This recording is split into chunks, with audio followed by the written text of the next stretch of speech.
The Mudlark Theater, a youth theater in Evanston, is presenting an original musical called The Marvelous Land of Oz from November 18th through the 20th. Joining us now with all the details is writer and director Anthony Whitaker. Thank you so much for being here, Anthony. Thank you, and thank you for giving us this opportunity. I don't think a lot of people, myself included, knew that there were so many other books about Oz after The Wizard of Oz. There are 14 in the original series by Frank Baum. Yeah. Yes. Okay. Wow. And this particular one dates back at least a century, right? Oh, yes.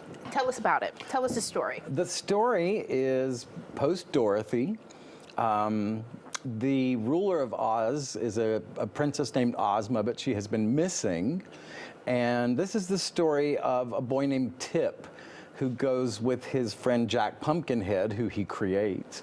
And they go on a journey to find the lost princess of Oz. And in typical Oz fashion, they meet a group of people along the way. They pick up this odd assortment of friends and save the day.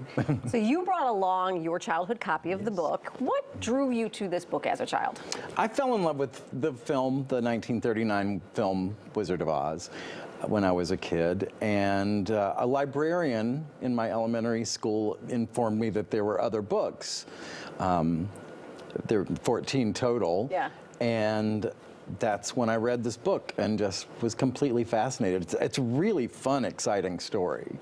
And this particular story touches on some transgender themes. Yes, it does. There's a surprise ending, but since it's 120 years old, we won't call it a spoiler. But the boy Tip, who goes looking for the lost princess of Oz, is in fact the lost princess of Oz. Oh. An evil witch named Mombi transformed her into Tip as a baby to hide her so that the wizard could remain in place. There was some crooked politics in Oz. Really? Yeah. That's kind of new, given today's election day. and so this is a kids musical that you're putting on. It's a family musical. Family, oh, sorry, yes. but they're mostly kid actors in it, correct? Yes, definitely. How has that translated to the kids? Are they all loving the story? I hope so. I think so, yeah. They're very affected by this story and how relatable it is today. Yeah. And in the other stories of Oz, I mean, you mentioned that there are, what, 11 others? Or 12? 14 total. 14 total. Why would this one in particular that you want to do?